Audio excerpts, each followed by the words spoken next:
غالبا ما نرى الرجال من نوع سيجما هادئين ومتزنين، لكن حتى هم لديهم نقطة انهيار.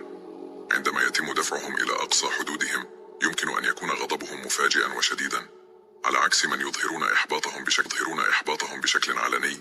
يظهر غضب رجل السيجما بطرق غير متوقعة. هدوءهم المعتاد يمكن أن يتحول بسرعة إلى شيء أكثر إثارة للقلق، نظرات باردة وأفعال سريعة وحاسبة، مما يفاجئ الجميع. الأمر لا يتعلق بالصراخ أو الانفجارات الدرامية، بل هو حدة مدروسة لا يمكن تجاهلها. لا يمكنك أن تدرك تماما ما الذي يستطيع رجل السيجما فعله حتى يتم دفعه إلى أقصى حدوده. إليك 6 أشياء مرعبة يمكن أن تحدث عندما ينفجر غضب رجل السيجما. رقم 1: كلماتهم تصبح حادة وتؤذي بشدة.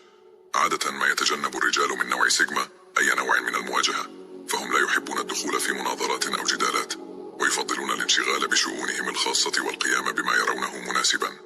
ولكن عندما يتم دفعهم إلى أقصى حدودهم يتغير كل شيء فجأة، حيث تصبح كلماتهم حادة للغاية وتغوص في عمق الهدف.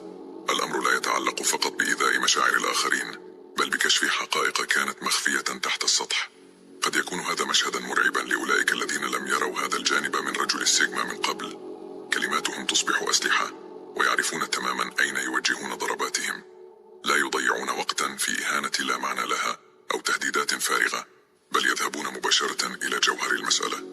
وما يجعل الأمر أكثر إثارة للقلق